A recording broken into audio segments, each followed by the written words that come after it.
Shalom. Hari ini kita belajar untuk bagaimana kita bisa berdamai dengan orang lain atau kita memaafkan orang lain yang melakukan permusuhan dengan kita. Kita bicara tentang memperbaiki hubungan yang rusak, seringkali itu bukan perkara yang mudah. Itu tidak semudah kita membalik telapak tangan, ya, tidak semudah itu. Karena apa? Karena ada banyak faktor yang seringkali membuat kita sulit berdamai dengan orang lain. Dan mungkin karena faktor gengsi, mungkin karena faktor ego kita yang tinggi. Kalau kita ditanya, bagian mana yang sulit? Apakah memaafkan orang lain atau memberi maaf kepada orang lain? Ini juga sulit kadang-kadang kita menjawab. Apalagi kita sementara berada dalam sebuah konflik yang membuat hati kita emosi, membuat perasaan kita marah, membuat kita menjadi dendam dan jengkel pada orang lain. Nah, saudara, keadaan diperparah apabila kepada kita diberikan jabatan yang tinggi.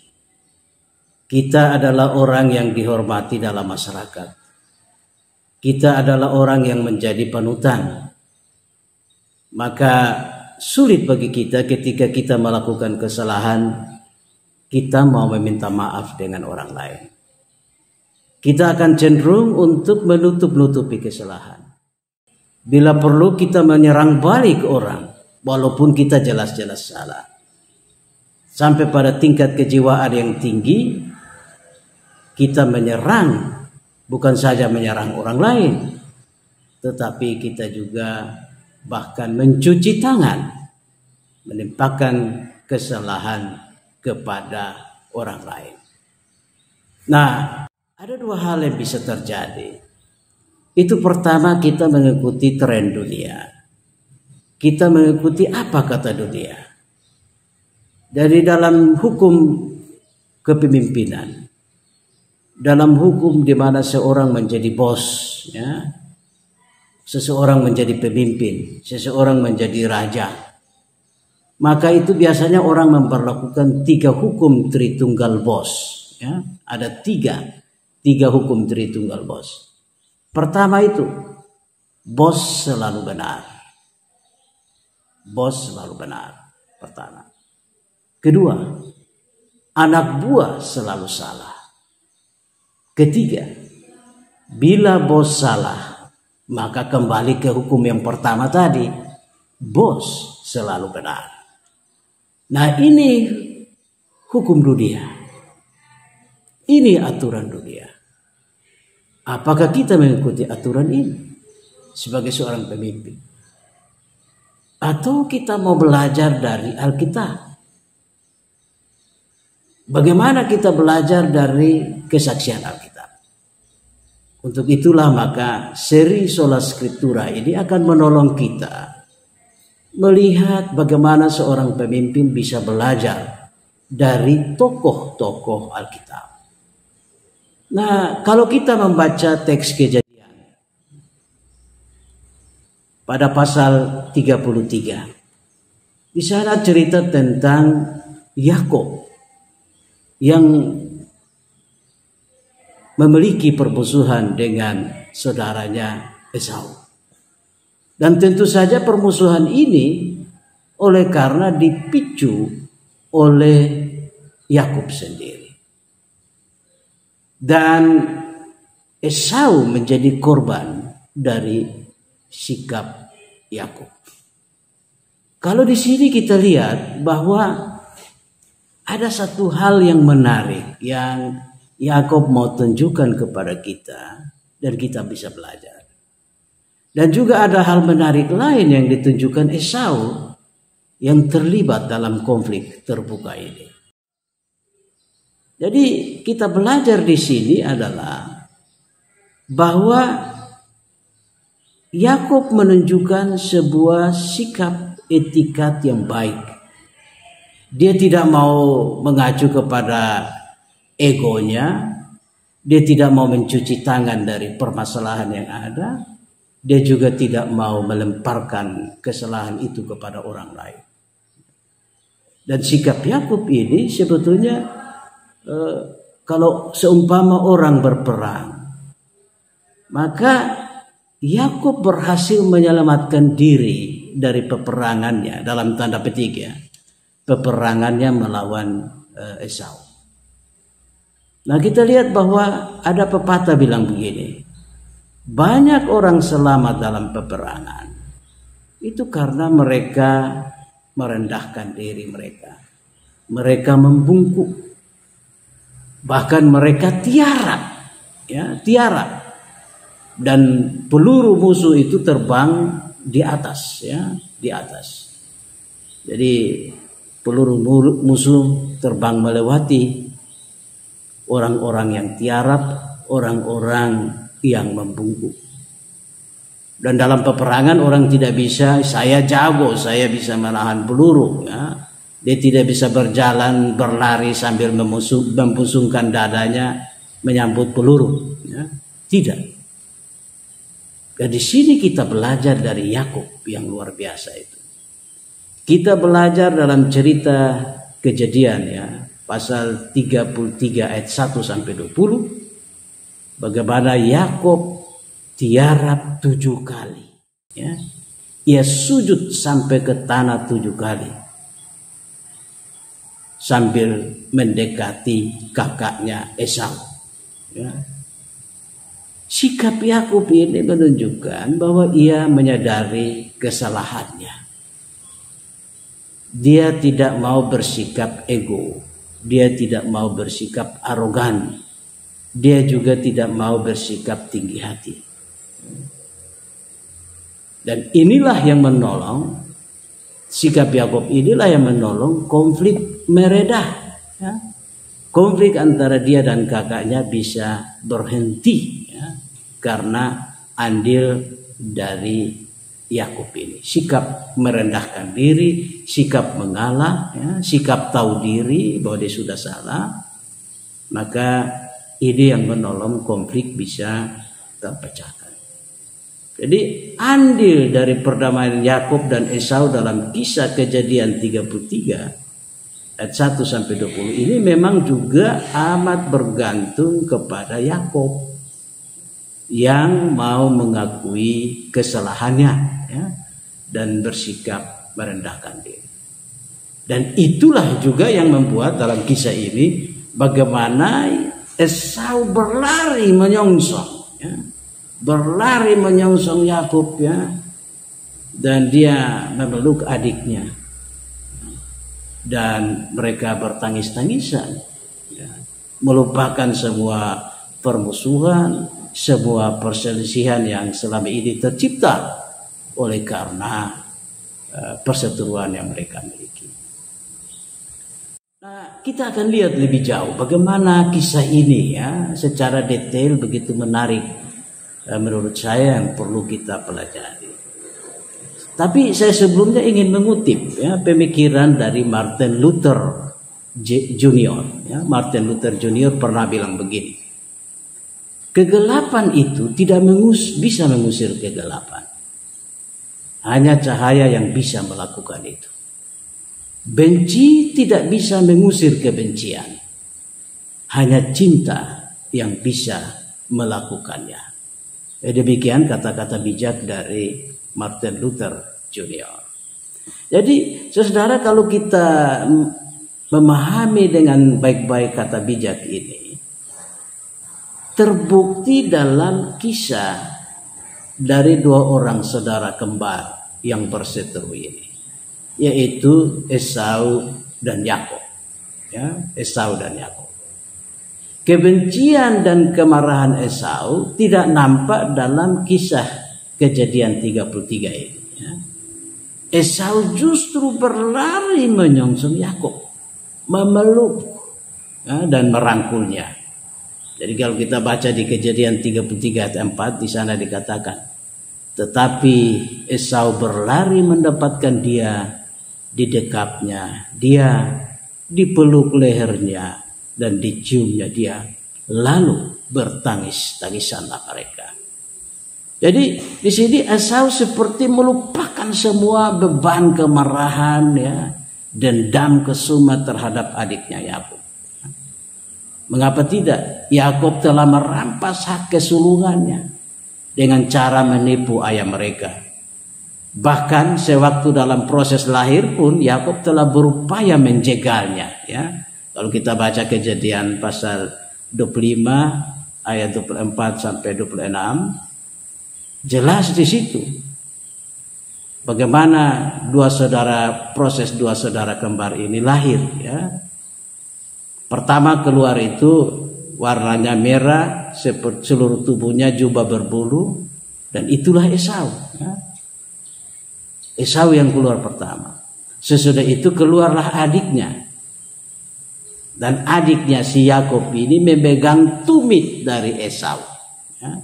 Seolah-olah Yakub tidak rela kalau Esau yang harus lahir duluan, ya. Karena dalam tradisi Israel, siapa yang lahir duluan dia akan disebut yang sulung, dan dia akan mewarisi hak-hak kesulungan, ya. Seluruh harta berkat dari orang tua itu akan diberikan kepada yang sulung. Jadi di sini Yakub sang bayi yang masih kecil pun sudah berusaha menjegal, memegang tumit dari kakaknya supaya jangan lahir duluan. Nah, ketika besar pun Yakub menipu supaya hak kesulungan itu yang dia dapat. Nah, ini juga saudara yang akhirnya kebencian Esau terhadap Yakub ini nampak. Tapi ketika Yakub menyadari kesalahannya, dia bersujud, ya, dia merayap 7 kali, membungkuk, merayap mendekati kakaknya, maka cairlah semua permusuhan ini, ya, cairlah semua permusuhan. Hubungan yang rusak ini bisa diperbaiki karena apa? Karena Yakub tahu bahwa dialah sumber dari konflik ini. Dialah yang memicu kebencian, ya, dari kakaknya Esau. Maka dia berusaha untuk memperbaiki kesalahannya dengan sikap kerendahan hati. Dia mau merendahkan diri, ya, untuk supaya bisa berdamai dengan kakaknya. Jadi di sini ada beberapa indikasi yang penting yang Yakub tunjukkan, yang bisa kita pelajari sebagai orang beriman, ya. Yang pertama itu bahwa Yakub bertanggung jawab dengan perbuatannya. Itu yang pertama, ya. Yakub bertanggung jawab dengan perbuatannya. Ia tidak mau lempar tanggung jawab kepada orang lain. Dia tidak mau cuci tangan. Dia tidak bisa bilang, oh itu karena ibu saya yang membantu, ya. Mama saya membantu menyuruh saya supaya kita rame-rame tipu bapak kita Ishak itu. Tidak. Dia tidak mau cuci tangan. Dia tidak mau lemparkan kesalahan pada ibunya. Yang kedua, ia sadar bahwa ia sudah salah. Ya, dia sudah sadar bahwa ia sudah salah. Dan ia merendahkan diri dan sujud sampai 7 kali. Ya, 7 kali. Jadi saudara, kalau kita lihat perjalanan kisah Yakub ini sampai pada kisah Kejadian 33 ini, Yakub ini telah menjadi orang yang kaya raya, ya. Dia tinggal selama 14 tahun dengan mertuanya Laban. Dia pekerja keras, ya, dia pekerja yang mulia, dan dia dari situ dia menghasilkan harta kekayaan yang berlimpah. Bahkan dia akhirnya lebih kaya dari sang kakaknya Esau sendiri, lebih kaya daripada mertuanya juga. Tapi di sini dalam kisah ini Yakub justru bertindak merendahkan diri serendah-rendahnya, ya. Jadi dia justru ketika bertemu dengan Esau, dia memperlakukan Esau sebagai raja, ya, sebagai orang yang mulia, yang terhormat. Dia berlaku seperti seorang hamba yang datang merunduk, ya, tiarap, merayap, membungkuk di hadapan kakaknya. Nah, menarik kalau misalnya dikatakan oleh penafsir Meredith Kline, ya, Meredith Kline, bahwa sikap Yakub ini adalah sebuah bentuk perendahan diri seorang hamba kepada tuannya atau rajanya, ya. Kita bisa lihat pemikiran Meredith Kline ini dalam New Bible Commentary, ya, third edition, dari Donald Guthrie dan kawan-kawan sebagai editor, ya, terbitan tahun 1970, halaman 114. Jadi ini satu sikap, ya, perendahan diri di mana Yakub sadar bahwa dia telah melakukan kesalahannya.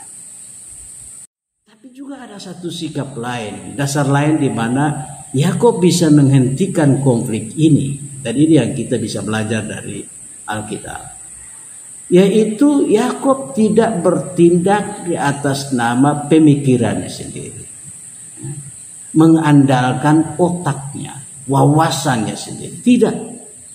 Tetapi Yakub mengandalkan Tuhan.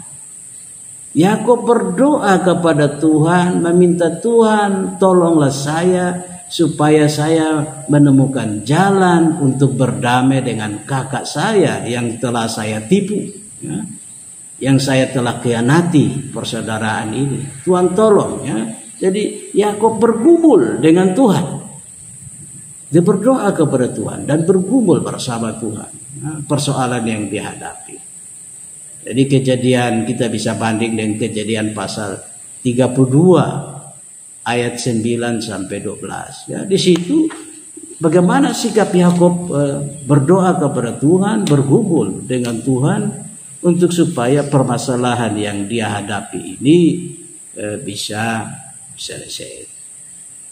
Jadi ini Alkitab mau katakan kepada kita, kalau kita banding dengan fakta kenyataan kita sehari-hari, banyak orang justru kalau sudah salah, dia bukannya mengalah, merendahkan diri, tapi bersikap tinggi hati dan arogan. Dan arogansi ini memicu pada sikap lain, yaitu mempersalahkan orang lain. Tidak bercermin pada dirinya, tidak melihat andil buruk yang diciptakan, yang sehingga konflik ini bisa tercipta. Jadi seringkali konflik bukannya berkurang, tapi konflik justru bertambah. Kalau seumpama konflik itu adalah api yang kecil, sikap-sikap arogansi kita, sikap-sikap egoisme kita, itu seperti bensin yang menyiram kembali api yang mengecil ini, membesar. Semakin kita arogan, semakin kita tinggi hati, apinya makin besar, ya, konflik makin besar dalam sebuah persoalan. Jadi di sini kita lihat bagaimana sikap Yakub ini justru mendorong Esau akhirnya melupakan dendamnya, ya.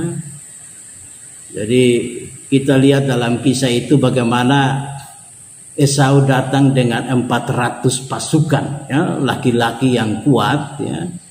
Jadi seolah-olah Esau datang siap berperang dengan adiknya Yakub, ya, yang datang dengan istri dan anak-anaknya, ya. Dan tapi karena sikap Yakub yang merendahkan diri ini justru membuat lunak hati Esau. Padahal dia sudah siap berperang dengan 400 pasukan ini. Dia melunak dan justru dia sendiri yang berlari menyongsong adiknya. Ya, dia tidak lagi takut bahaya. Jangan-jangan adiknya Yakub akan tusuk dia, membunuh dia. Dia tidak mengandalkan 400 pasukan yang datang mengawal dia.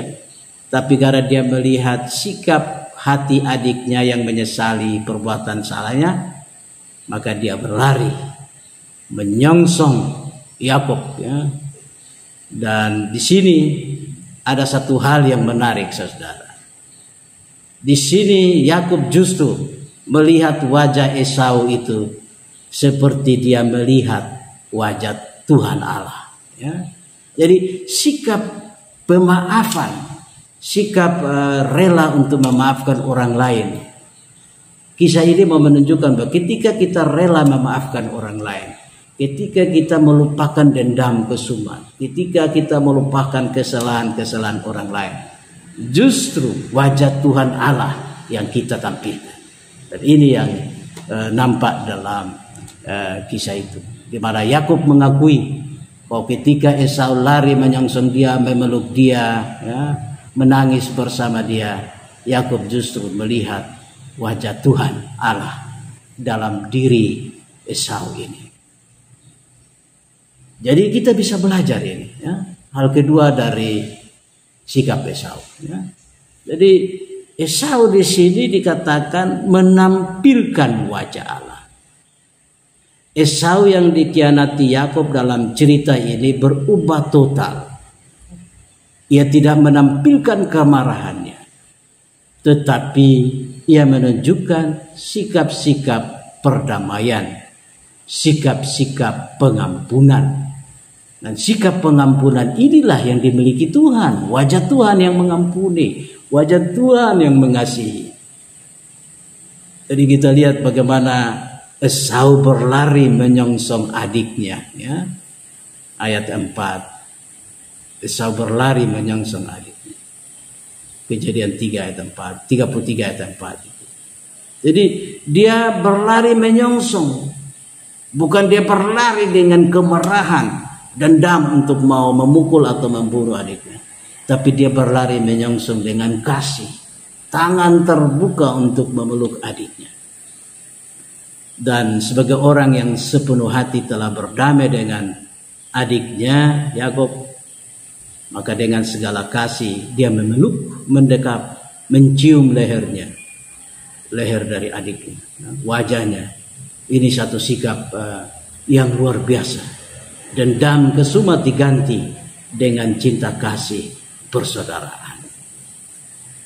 Yang kedua, saudara, kita belajar juga dari sikap Yakub ini yang ditampilkan dalam ayat yang ke-10, ya, Kejadian 33 pada ayat yang ke-10.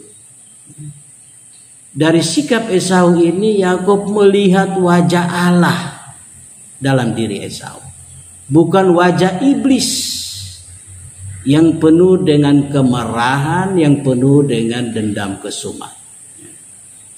Jadi ayat 33 saya baca, ya, dengan jelas.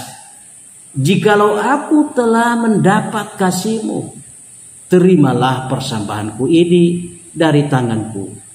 Karena memang melihat muka-Mu adalah bagiku serasa melihat wajah Allah, dan Engkau pun berkenan menyambut aku.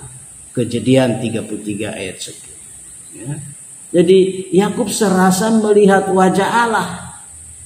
Mengapa? Karena Esau lari dengan cinta kasih, dengan pengampunan, dengan rangkulan persaudaraan yang luar biasa. Jadi di sini, saudara, memang kita juga harus belajar dari budaya kita setempat, ya. Banyak budaya lokal daerah, ada kearifan lokal daerah yang justru mendorong kita untuk bagaimana berdamai dengan orang, berdamai dengan saudara-saudara kita. Jadi bagi orang Rote itu persaudaraan itu seperti air terjun yang mengalir, ya. Air terjun yang mengalir. Persaudaraan itu seperti air yang mengalir, ya, air terjun itu. Di mana orang dengan kemarahannya tidak bisa putus air terjun yang sedang mengalir. Jadi dia ambil parang yang mungkin tajam sekalipun juga dia tidak bisa potong air terjun itu, kasih putus. Tiap kali dia potong, air terjun tetap mengalir, ya. Nah begitu juga dengan persaudaraan. Persaudaraan bagi orang Rote itu tidak boleh putus oleh karena kesalahan kecil ataupun kesalahan apapun, kemarahan, dendam, itu tidak boleh memupus atau bahkan menghapus ya persaudaraan yang dia miliki. Jadi kita melihat di sini dalam kisah ini bagaimana dendam mencair, ya, dendam itu meleleh, terselesaikan, ya, oleh karena ada satu pihak rela mau mengakui kesalahannya, dan di pihak lain orang lain yang juga rela memaafkan dan mau menampilkan wajah Tuhan ya, dalam konflik itu. Jadi ini sesuatu yang menarik bagi kita. Dan memang saudara, ketika kita memaafkan orang lain atau ketika kita rela untuk mengakui kesalahan-kesalahan kita, maka sebetulnya kita menjadi orang yang kuat ya. Jadi orang yang kuat itu menurut Albert Einstein bilang begini ya. Satu ikon orang pintar dunia, Albert Einstein. Orang lemah itu menurut Einstein itu dia suka membalas dendam. Orang lemah membalas dendam. Tapi orang kuat selalu memaafkan. Orang cerdas ya, orang punya otak melupakan kesalahan. Saya kutip ulang ya. Orang lemah membalas dendam, orang kuat memaafkan, orang cerdas melupakan kesalahan. Nah ini kutipan saya dari Albert Einstein. Mari karena itu maka kita selalu harus saling mengampuni, harus saling memaafkan. Karena kita telah diampuni oleh Tuhan dalam diri Yesus. Semoga hal ini, pembelajaran dari Alkitab ini menolong kita. Shalom.